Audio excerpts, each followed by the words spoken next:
Hello friends, मेरे YouTube channel पे आप सभी का पुनः स्वागत है। मैं डॉक्टर योगेश आज आप लोगों से पेट सिलेक्शन के बारे में जो बातें पिछली बार कर रहा था उसके आगे की बातें बताने वाला हूँ। पिछली बार हम लोग को ये डिस्कस किया था कि एक प्लेस के हिसाब से जब आप एक ब्रीड सेलेक्ट करते हैं तो कौन सा ब्रीड किस जगह के लिए, किस पर्पज़ के लिए आपका ब्रीड होना चाहिए, इसके बारे में हम लोगों ने डिस्कस किया था। इस बार हम ये डिस्कस करने वाले हैं कि जिस ब्रीड को आपने सेलेक्ट किया उसके लिए जब आप एक पप खरीदने जा रहे हैं तो एक सामान्यतः पप में क्या क्वालिटीज़ होनी चाहिए। क्योंकि जब आप ये डिसाइड कर लेते हैं कि हमें किस ब्रीड के पप को लेना है तो ये बहुत ही ज़रूरी हो जाता है कि आप ये भी जान लें कि पप लेने से पहले उस किसी भी ब्रीड के पप की क्या विशेषताएं हैं, क्या उसके कैरेक्टरिस्टिक्स हैं, ये जान लेना बहुत ही आवश्यक होता है। क्या होता है कि जनरली ऐसा होता है कि एक ब्रीड दूसरी ब्रीड में बहुत डिफरेंस होता है। जब भी आप ब्रीड बदलेंगे तो उसकी बहुत सारी चीज़ें बदल जाती हैं, जैसे कि उसके फर, उसका कलर, उसका टेम्परामेंट, उसके लुक, सब कुछ, उसका इवन कि उसका फीड, उसका जो फीड हैबिट है, उसके खाने के तरीके हैं, उसकी हाइट, सब कुछ बदल जाता है। तो इसलिए जब भी हम ब्रीड सेलेक्ट कर लेते हैं तो उसके पप को लेने के लिए हमको ये जान लेना ज़रूरी है कि हमारा वो पप कैसा होना चाहिए, हमें पप में क्या क्या देखना चाहिए। चलिए इसके बारे में हम आपको बताएं। कुछ चीज़ें होती हैं, अगर हम आपको टॉपिक वाइज बताते हैं तो सबसे पहले आएगा उसमें उम्र। जब भी आप एक पप लेने जाएं तो उस पप के उम्र को ज़रूर ध्यान दें, क्योंकि उम्र बहुत इंपॉर्टेंट होती है। ऐसा होता है जनरली हमारा जो सोसाइटी है इसमें ये होता है कि जब भी किसी के घर पे बच्चा होता है या जो फीमेल डॉग रखा है उसके घर पे उसकी फीमेल डॉग ने बच्चे दिए, तो ऐसे में इस कंडीशन में क्या होता है कि उनके घर का एक अलग माहौल होता है। बहुत सारे लोग तो इसको लाइक करते हैं, लेकिन बहुत सारे लोगों के यहाँ कुछ पारिवारिक समस्याएं हों या वो व्यस्तता किसी और चीज़ों में हो, तो उस समय वो जब उस बच्चे को पालना होता है, छोटा बच्चा होता है, कई सारे बच्चे रहते हैं घर में एक साथ, तो वो लोग थोड़ी दिक्कतों का सामना करते हैं। तो वो लोग चाहते हैं कि ये बच्चा जल्दी से जल्दी हट जाए हमारे पास से, और इस चक्कर में वो बच्चों को जल्दी से जल्दी निकालने की कोशिश करते हैं, जबकि उनको ऐसा नहीं करना होता है। इसलिए भी नहीं करना होता है कि ये जो पेट डॉग हैं, ये जो हमने इनको अपनी इच्छा से अपने घर में अपना के रखा है, पाला हुआ है, तो इनकी माँ और बच्चों के अलग होने का एक समय होता है। ऐसा नहीं होता कि हम जब इच्छा करेगा हम उनको अलग कर देंगे। सामान्यतः ये प्रक्रिया 3 से 4 हफ्ते में स्टार्ट हो जाती है, लेकिन 3 से 4 हफ्ते में स्टार्ट तब होती है जब कुछ ऐसी समस्या है कि हमारा जो बच्चा है वो दूध नहीं पी रहा है, या जो माँ है वो दूध नहीं पिला पा रही है, या कोई और भी समस्या है जिसकी वजह से हमारी मजबूरी है कि हमको उस बच्चे को और माँ को अलग करना है। तब तो हम उसको इस पीरियड में रखते हैं, 3 से 4-5 हफ्ते में रखते हैं। लेकिन अगर सब कुछ सामान्य चल रहा है, माँ अच्छी है, उसके बच्चे अच्छे हैं, सब कुछ अच्छा है, तो ये टाइम कम से कम 7 से 8 सप्ताह का होना चाहिए, 7 to 8 वीक ऑनवर्ड होना चाहिए। इस पीरियड को वीनिंग पीरियड भी कहते हैं।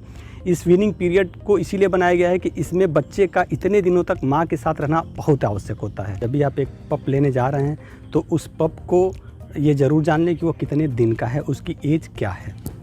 इसके बाद से जो दूसरी इम्पॉर्टेंट चीज़ हो जाती है इसमें एक पप को सेलेक्ट करने के लिए, वो होता है उसका ब्रीड कैरेक्टर्स। क्योंकि जैसे जैसे ब्रीड बदलेगा, मैंने अभी आपको बताया, जैसे जैसे ब्रीड बदलेगा उसी के साथ साथ उसके कैरेक्टर्स, उसकी क्वालिटी चेंज हो जाती हैं। जैसा ब्रीड आपने बदल दिया तो हमारा बच्चा बदल जाएगा। तो इसलिए जो आप बच्चा लेने जा रहे हैं उस बच्चे का ब्रीड कैरेक्टर्स भी आपको जानना होता है।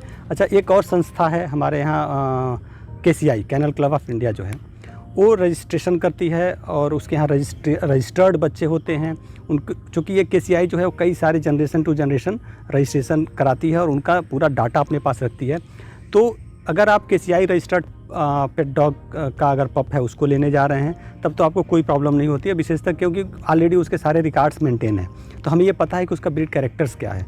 लेकिन अगर आप एक KCI रजिस्टर्ड पेट डॉग नहीं ले रहे हैं तो हमें ये जान लेना ज़रूरी है कि जो बच्चा हम लेने जा रहे हैं, जो पप हम लेने जा रहे हैं, वो वास्तव में फिट है कि नहीं, ब्रीड के कैरेक्टर्स के अकॉर्डिंग सही है कि नहीं। ऐसा तो नहीं हम क्रॉस ब्रीड ले लें या किसी दूसरे दो ब्रीड का क्रॉस हो हम उसको ले लें। इसलिए इस चीज़ का ध्यान रखिए। ऐसा नहीं है कि KCI ही हमारे यहाँ बच्चों को सबसे अच्छा देती है। हमारे यहाँ सोसाइटी में बहुत अच्छे अच्छे नस्ल के बच्चे हैं, बहुत अच्छे अच्छे नस्ल के ब्रीड कैरेक्टर्स वाले, परफेक्ट कैरेक्टर्स वाले भी आपको मेल फीमेल सब अवेलेबल हैं, मदर फादर अवेलेबल हैं। उनके बच्चों को आप कभी भी ले सकते हैं। बस आपको जानना होता है कि हम जिस बच्चे को हम ले रहे हैं उस बच्चे के माँ बाप ठीक हैं कि नहीं है। इसके लिए आप एक काम और कर सकते हैं। आप चाहें तो अपने लोकल वेटनेरियन, जो आपके जो परिचित कोई भी अगर आपके पास पशु चिकित्सक हों, उनकी भी आप मदद ले सकते हैं ब्रीड कैरेक्टर को जानने के लिए। अगर आपको कुछ नहीं समझ में आ रहा है तो कम से कम आप इतना नेट पे जाइए, नेट से आपको मिल जाएगा कि ब्रीड कैसी दिखती है।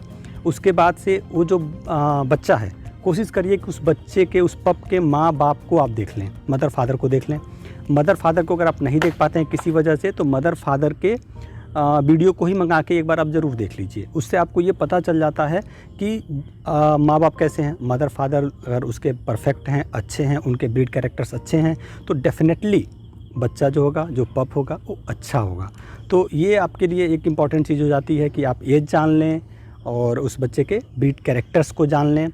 इसके बाद जो तीसरी चीज़ होती है, जो आपको बताऊं मैं, वो होता है एक जनरल, क्योंकि जो लोग पहले से पेट, जिन लोगों के पास पहले से पेट है, जो लोग ऑलरेडी पेट रखे हुए हैं, उनको तो पता है कि हमारा पेट कैसा दिखना चाहिए। स्पेशली मैं हेल्थ के बारे में बता रहा हूँ आपको, क्योंकि जो हेल्थ है वो तीसरा पॉइंट है, और हेल्थ अपने आप में बहुत बड़ा एक सेगमेंट इंक्लूड करता है। क्योंकि हेल्थ के हिसाब से ही आप किसी भी अच्छे नस्ल का बच्चा लाइए, उसका एज भी प्रॉपर हो और हेल्दी नहीं है, तो फिर वो आगे चल के परफेक्ट नहीं निकलेगा। आगे चल के समस्याएं आएंगी, बीमार पड़ेगा, दवाइयाँ कराओ, ये सब आपकी समस्याओं को बढ़ाता ही है, घटाता नहीं है। इसलिए जब भी आप एक पप लेने जा रहे हैं उस ब्रीड का, तो उसका हेल्दी होना ज़रूरी है। जो लोग पहले से पाले, मैंने बताया कि उन लोगों को तो पता चलता है कि हेल्दी पप कैसा दिखता है, लेकिन अगर आपको नहीं पता है कि हेल्दी पप कैसा होता है, तो आप किसी और की मदद ले सकते हैं जो पहले से पाल रखा उसी नस्ल के पेट को, उससे आप मदद ले सकते हैं। नेट के ऊपर जाके आप कुछ सर्च कर सकते हैं, उसमें भी आपको बहुत कुछ मिलेगा। अपने लोकल वेटनेरियन को भी आप अपने साथ ले सकते हैं, उनको पप दिखा सकते हैं लाके कि डॉक्टर साहब ये मेरा पप है, आप इसको देख लें, इसके कैरेक्टर्स को कैसे हैं। इसके अलावा इन जनरल जब आप एक नॉर्मल पप को लेने जा रहे हों, तो उस पप के कुछ विशेषताएं होती हैं, जो स्पेशल कैरेक्टर्स होते हैं, वो सारे ब्रीड में होते हैं। ऐसा नहीं कि किसी स्पेशल ब्रीड के लिए है। ये मैं बातें जो आपको, जो पॉइंट्स बता रहा था, जैसे कि मैंने अभी आपको एज के बारे में बता दिया, मैंने अभी आपको उसके ब्रीड कैरेक्टर्स के बारे में बता दिए, और अब कुछ पॉइंट्स मैं आपको ऐसे ही बता रहा हूँ जो इन जनरल, जिसको आप सारे ही पप पे अप्लाई कर सकते हैं। आप चाहे किसी भी नस्ल का पप लें, आप इन सब चीज़ों को पॉइंट वाइज अगर देखना चाहेंगे तो आपको बहुत ही हेल्प मिलेगी। जैसे कि सबसे पहले है कि जैसे आपके सामने वो बच्चा आता है, जो पप है आपके सामने आता है, तो वो एक्टिव होना चाहिए, अलर्ट होना चाहिए, और क्यूरियसिटी उसके अंदर दिखनी चाहिए आपके सामने।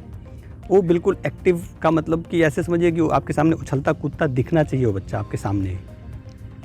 इसके साथ साथ जो बच्चा आपके सामने आया हुआ है, उसके अंदर कुछ चीज़ें आप और भी देख सकते हैं। जैसे उसके आँखों को देख सकते हैं, उसके जो आइज़ हैं वो बिल्कुल ब्राइट होने चाहिए।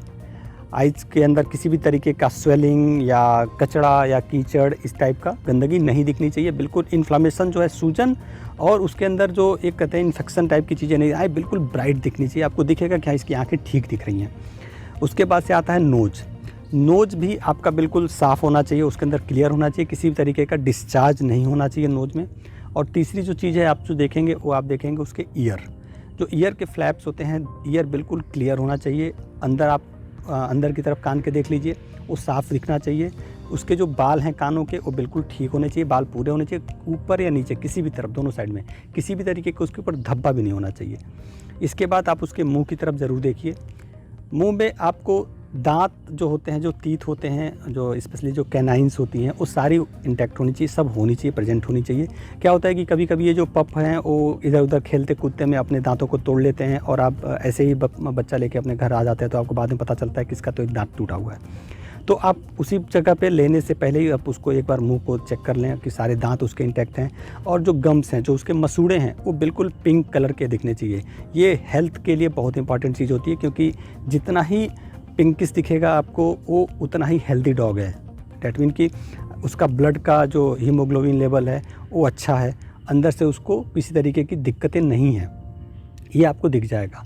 इसके बाद से आपको जो देखना है, वो देखना है कि उसका जो फर है, जो उसके जो स्किन है, जो उसके बाल का क्वालिटी है, ये बिल्कुल ठीक दिखना चाहिए। अगर आप उसके बालों के ऊपर अपना हाथ रखेंगे तो आपको एक अपीयरेंस, एक फीलिंग आनी चाहिए कि हाँ, इसके बाल कितने मुलायम हैं, कितने सॉफ्ट हैं। ये ब्रीड के अकॉर्डिंग होता है, हर ब्रीड का थोड़ा थोड़ा अलग है। ये आप नहीं कर सकते कि सबका एक ही जैसे मुलायम होगा, लेकिन वो मुलायम होना चाहिए। अगर आप बालों को हटा के देखें अंदर की तरफ, तो अंदर की तरफ जब आप देखते हैं तो उसके अंदर किसी तरीके का स्केल या दाने या जो पपड़ी टाइप की चीज़ें नहीं होनी चाहिए। सफ़ेद सफ़ेद उसमें से कभी पाउडर्ड चीज़ें भी निकलती हैं, वो सब नहीं होना चाहिए। बिल्कुल साफ़ दिखना चाहिए, बाल बिल्कुल इक्वल होना चाहिए, हर जगह बाल होना चाहिए, कहीं से बाल ऐसा नहीं हो गुच्छे गुच्छे में बाल गिरा हुआ, ये सब नहीं होना चाहिए। जब आप उसके ऊपर हाथ घुमाते हैं, जब उसके पेट के ऊपर चारों तरफ अपना हाथ से चेक करते हैं, तो आप ये भी ज़रूर देख लें कि उसके ऊपर कहीं कोई टिक्स ना हो, कोई एक्टोपैरासाइट ना हो। इसके बाद आप जिससे पप ले रहे हैं उससे ये ज़रूर पूछें कि आप उस बच्चे को क्या खिला रहे थे, क्योंकि जो चीज़ वो खिला रहा था वह चीज़ आप भी खिलाएं। अब वहीं आप उसके सामने खिलवाइए। एक बार आप अपने हाथ से वो चीज़ खिला के देखिए, अगर वो बच्चा वो चीज़ खा लेता है, इसका मतलब कि बच्चा ठीक है। और वो फीड जो उसने बताया है, आप अपने घर लाने के बाद से उस पप को वही सारी फीड देना शुरू करिए। धीरे धीरे आप ग्रेजुअली फीड को चेंज कर सकते हैं। अचानक फीड चेंज करने से उनका खाना पीना बंद हो जाता है और हमें और चीज़ों की समस्याओं का सामना करना पड़ता है। आप एक चीज़ और जब देख सकते हैं, अगर संभव हो तो आप वहाँ पे उसका यूरिन अगर कहीं उसने पास किया हो या उसने स्टूल पास किया हो, तो आप उसको भी एक बार उसका जो फीसिस है उसको भी देख सकते हैं कि वो ठीक है, उसकी कंसिस्टेंसी, कलर, वो सब ठीक है कि नहीं ठीक है। अगर संभव हो, अगर ऐसा हो सकता है, तो आप अपने लोकल वेटनेरियन की मदद से, जो आपके डॉक्टर साहब हैं उनकी मदद से, आप उसका बॉडी टेम्परेचर, उसका पल्स रेट, उसका रेस्पिरेशन रेट भी चेक कर सकते हैं। क्योंकि अगर ये तीनों पैरामीटर्स भी नॉर्मल आती हैं तो आपका जो पेट का है, जो पप है, वो बिल्कुल हेल्दी है, फिट है। मैं उम्मीद करता हूँ कि इन सारी चीज़ों को, सारी बातों को जो मैंने अभी बताया आपको, अगर आप एक साथ इकट्ठा करते हैं तो आप एक अच्छा हेल्दी पप अपने लिए ले पाएंगे। इसके बाद मैं अब बताऊँ आपको कि मेरा थोड़ा सा इंटरेस्ट वाइल्ड लाइफ के प्रति भी रहता है, तो मैं अपने आने वाले वीडियोज़ में आपको वाइल्ड लाइफ से भी रिलेटेड कुछ चीज़ों को दिखाऊंगा। मेरा YouTube चैनल देखने के लिए आप सभी का बहुत बहुत धन्यवाद।